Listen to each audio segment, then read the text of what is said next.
역사의 각을 잡다, 역사를 바라보는 눈, 히스토리 앵글 희글에 오신 것을 환영합니다. 누구나 이 부끄러운 어떤 기억은 하나쯤 다 있으시잖아요. 근데 숨기려고 해도 어딘가에는 흔적이 남기 마련입니다. 우리의 역사에도 흑역사가 있는데요. 흑역사도 한 번쯤은 꼭 돌아봐야 하는 이유가 있습니다. 오늘 그 살짝 부끄러운 이야기 함께 나눠주실 분 소개해드리겠습니다. 동북아 역사재단의 장정수 연구위원님 모셨습니다. 안녕하세요. 안녕하세요. 동북아 역사재단 장정수입니다. 자, 오늘은 좀 잘 알려지지 않은 우리의 좀 부끄러운 역사를 파헤쳐 주신다고 했는데 역사의 어떤 장면을 말씀하시는 걸까요? 오늘은 조선이 당했던 치욕 그리고 그에 얽힌 사연까지 말씀드리려고 합니다.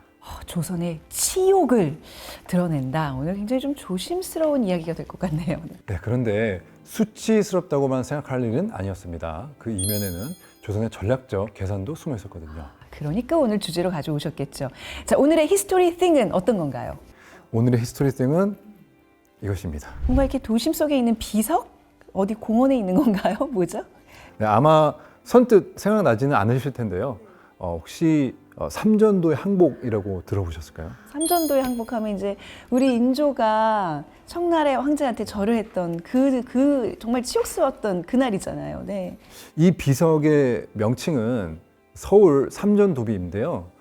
비석에 새겨진 공식적인 명칭은 대청 황제 공덕비입니다. 대청은 청나라의 국호이고 황제는 병자호란 때 조선을 침입했던 홍타이지, 그러니까 청태종의 공덕을 대대손손 기리라고 건립한 비석이라고 할 수 있겠습니다.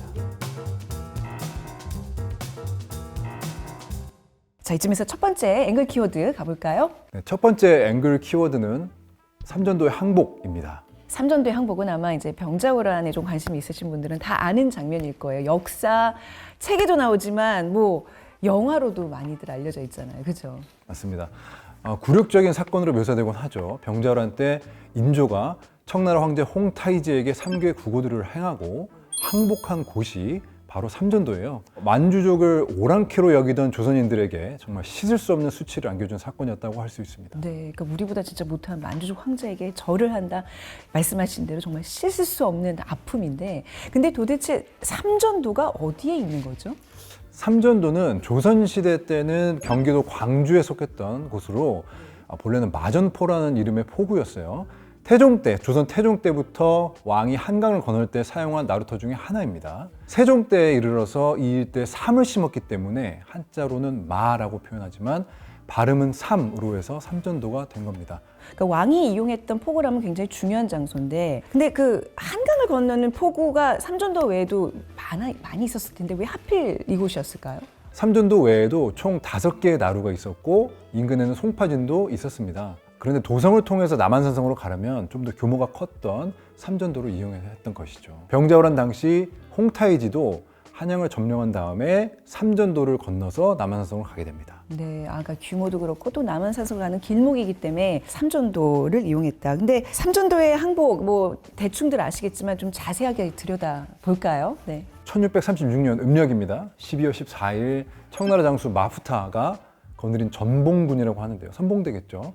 300명이 압록강을 건넌 지 우리는 불과 6일 만이라고 합니다. 한양에 나타났어요. 조선은 사실 처음에는 교섭을 통해서 이 사태를 해결할 수 있겠다라고 판단을 했습니다. 사실 마푸타가 와서 마치 세자를 보내주면 갈 것처럼 얘기를 했기 때문이기도 한데, 그럼에도 불구하고 교섭을 위해서는 도성보다 비교적 안전한 강화도로 피신해서 이것을 진행하기로 합니다. 교섭을. 근데 그러다가 실패를 하고 이미 청군이 차단했기 때문에 좀 더 가까운 남한산성에 들어가게 됩니다.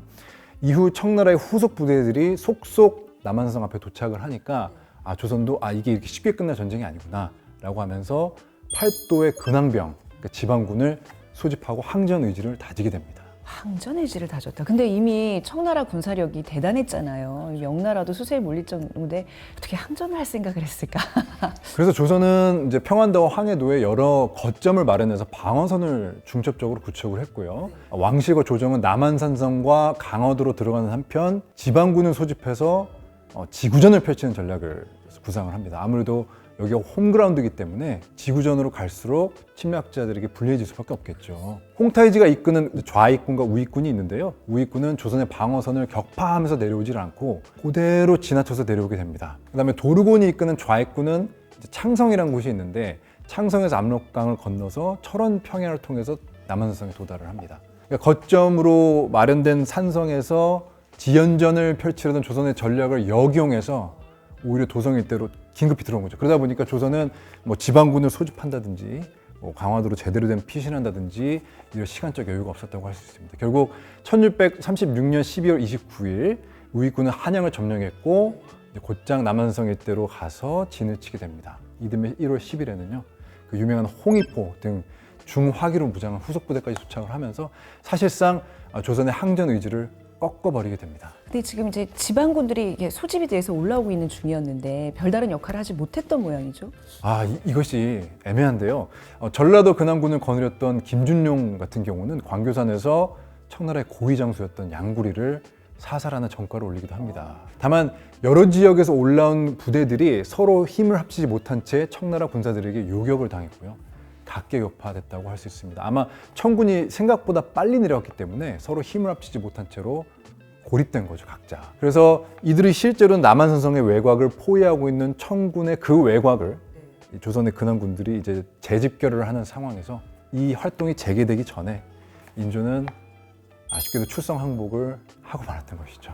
타이밍에 또 문제였군요. 그러니까 우리가 보통 남한산성과 청군의 싸움으로만 알고 있었는데 그 성 외곽에서도 많은 전투들이 있었어요. 여기가 조금 더 이렇게 유지가 됐다면 어떻게 됐을지도 몰랐다라고 상상도 해볼 수 있을까요? 네. 아무래도 포위된 상태였기 때문에 남한산 안쪽과 바깥쪽이 그러니까 내외 불통이라고 합니다. 통하지를 못했던 거죠. 서로 연락이 안 되니까. 그러니까 남한성 안에서는 그 청군의 외곽에 있는 근안군의 사정을 정확히 알 수가 없었고, 그래서 아마 근안군의 활동만으로는 청군을 물리칠 수 없겠구나라고 하다 보니까 조금 더 적극적으로 교섭에 임하게 되고, 사실 홍타이지가 도착하고 조선은 불과 며칠 만에 홍타이지를 대청국 관원인성 황제로 인정하는 국서를 발송했습니다. 이때는 예전에는 치서라고 하는 대등한 표현을 썼는데 상서라고 해서 상하의 지위를 인정하는 서식을 사용하게 됩니다. 실제로 이제 패배를 인정한 거잖아요. 조선 입장에서는. 청의 반응은 어땠어요?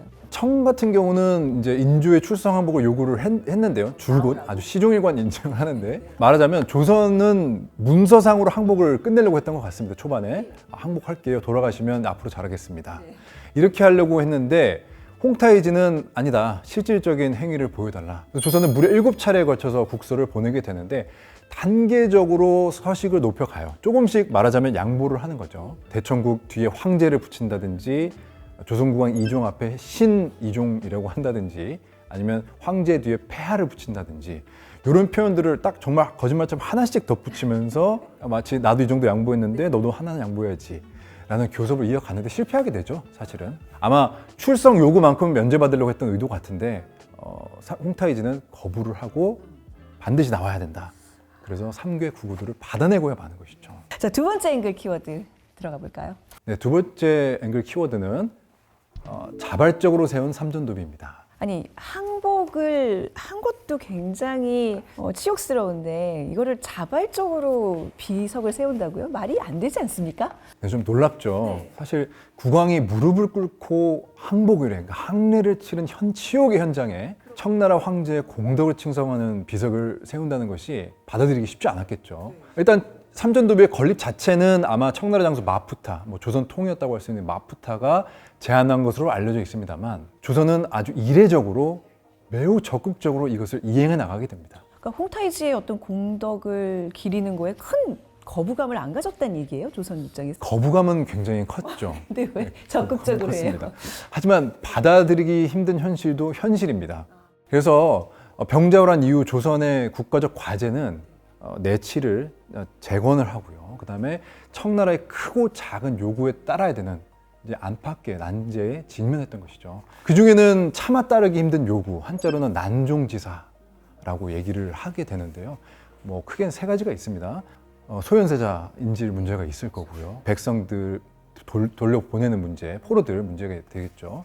하지만 조선이 가장 곤란하게 생각했던 문제는 바로 조선군을 징발해서 명나라를 공격하도록 하는 그런 사안이 있었습니다. 그래서 이러한 현안, 그러니까 당장 이런 요구를 받고 있는 상황에서 삼전도비의 건립은 도리어 쉽다 이렇게 얘기할 수 있는 거죠. 그러니까 물론 국왕 입장에서는 엄청난 치욕일 겁니다. 그렇지만 문제는 이미 3개 국호들을 만천하가 보는 데서 행했단 말이죠.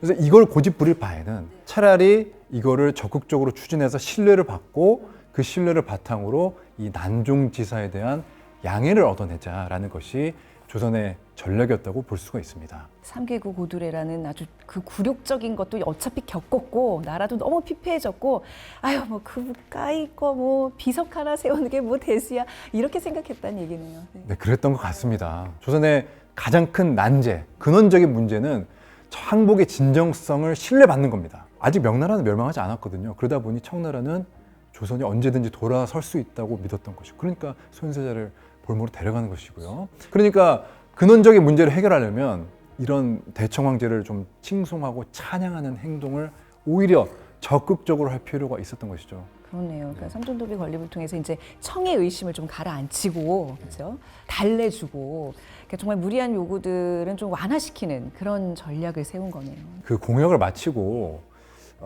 청의 칙사가 오기를 기다리면서 반응을 좀 기대를 했던 것 같습니다. 완성된 삼전도비를 통해서 교섭상의 여지를 만들 수 있을 것이다라고 생각을 했던 것 같고요. 하지만 예상치 못한 추가 지시가 내려오면서 조선은 크게 당황하게 됩니다. 추가 지시라. 얘기가 흥미진진해집니다. 뭔가 세 번째 앵글 키워드에 나올 것 같아요. 뭔가요? 세 번째 앵글 키워드는 비문입니다. 조선을 당황시킨 청의 추가 요구는 바로 조선이 직접 비문을 지으라는 것이었습니다. 그러니까 왕의 그 황제의 그 공덕을 제대로 한번 얘기해봐 이거잖아요. 글짓기 한번 해봐. 근데 이건 좀 너무나 수치스러운 일인데 이거 어떻게 진행이 돼요? 인조 같은 경우도 처음에는 이제 조선이 감당할 수 없는 일이다. 자기들이 지을 수가 없다라고 얘기를 손사래를 쳤는데, 하지만 의사를 전달했던 마푸타는 이것 자체가 홍타이지의 의중이라면서 넌지시 압박을 가하게 됩니다. 마푸타의 입에서 그런 말이 나오는 이상 인조가 그만둘 수는 없는 것이죠. 그래서 마지못해 제안을 승낙하고 맙니다. 근데 비문은 이제 써야 되는 상황인데 알다시피 조선의 관료들은 대의명분이 얼마나 중요합니까? 이거 누가 써요? 이거 대대손손 굉장히 정말 수치스러운 일로 역사에 남을 텐데 감히 누가 펜을 들겠습니까? 예상하신 대로 누구도 나서지는 않았습니다. 결국 인조가 장유, 이경전, 조희일, 이경석에게 명해서 비문을 짓게 했습니다. 4명한테 짓게 한 거죠. 그러니까 좀 부담을 덜어주려는 의도였던 것 같아요. 이경전은 80세라는 고령과 병을 이유로 비문 작성을 끝내 거부했고요. 조희일 같은 경우는 일부러 막 썼습니다. 그래서 배제됐고요. 이경석과 장유 원래 이제 명문장가들이기도 한데요. 상중이라는 핑계를 대고 어쨌든 썼는데 이 두 사람의 글이 이제 최종적으로 채택이 됐고 마푸타에게 보내집니다. 검토했던 마푸타는 이경석의 글을 채택하게 됩니다. 그래요? 그분 어떡하지? 근데 내용이 어떻게 작성이 됐어요? 간단히 말해서 조선이 후금과 청에 대한 죄를 낱낱이 고백하고 스스로 황제의 공덕을 기리는 내용이에요. 비석을 세움으로써 영구히 그 공덕에 의지하겠노라는 다짐도 포함되었고요. 말미에는 순덕 4년 12월 8일에 본 비석을 세웠다고 기록을 했습니다. 한마디로 홍타이제의 은덕에 초점을 두고 그가 조선의 죄를 사해줬다. 그리고 국가를 보전시켜줬다는 말이죠. 사실 이때 청은 임진왜란 명처럼 제조라는 말을 쓰기도 합니다. 근데 사실 외교라는 게 그렇잖아요. 할 수 있는 건 다 내주고 정말 우리가 지켜야 될 거 까다로운 것들은 양보를 얻어내는 그게 전략인데, 그래서 좀 조선의 입장에서는 원하는 바를 이루나요? 안타깝게도 조선이 바라던 효과는 없었습니다. 아이고 이렇게까지 했는데요. 여러 굵직한 현안에서 조선은 고전을 면치 못했어요. 특히 군사 징발 문제, 이게 가장 컸는데요. 그 군사 징발을 면제받으려고 했던 자세 자체가 홍타이제 강한 질책을 받았습니다. 그리고 삼전도비의 건립이 완료될 무렵 이제 조선은 청나라에 보다 순응하는 태도를 보이게 되죠. 사실 제가 오늘 못 다드린 얘기가 있지만 여러 단계가 있었습니다. 아마 면제 차원은 아니더라도 지역적인 부분에서는 몇 가지 양보를 얻긴 했는데 중간에 소현사자나 복림대군이 간혹 귀국을 할 수 있었던 것이다. 그런 것들도 결국에는 조선의 나름대로의 전략에 바탕한 바가 없었다고는 볼 수가 없을 거예요. 그러면 이제 삼전도비 건립 이후에 조선과 청의 관계는 어떻게 진행이 되나요? 1644년 명나라가 멸망하고 만주족이 북경을 점령을 하게 됩니다. 이후 청나라는 17세기 말까지 중원을 장악하게 되죠. 이때쯤 조선과 청의 관계는 비교적 안정적인 궤도로 올라서게 되는데요. 사실 1644년에 복림대군이 바로 돌아오고 소현사자가 돌아오고 그 다음에 군사 징발 요구도 바로 그치게 되죠. 그 얘기는 뭐냐면 명나라가 존재하는 이상 조선에 대한 압박은 계속될 것이고 명나라가 사라지게 된다면 그만큼 조선에 대한 정책도 완화될 것이라는 걸 시사하는 것이죠. 어쨌든 17세기 후반까지 조선과 청의 관계는 아주 안정적인 궤도에 오르게 됩니다. 아울러 청의 전성기가 도래를 하게 되니까 삼전도비에 대한 조선과 청의 관심은 조금 사그라들게 되죠. 아무래도 청나라 같은 경우는 좀 서진하는 분위기가 있었기 때문에 티베트 쪽으로. 그럼에도 불구하고 삼전도비는 이후에 여러 가지 우여곡절을 겪게 됩니다. 일제시대에도 훼손이 됐었고요. 나중에 수해의 피해를 받게 되는 등 조금 뭐랄까요, 관리도 받지 못했고 순환의 시대를 겪게 됩니다.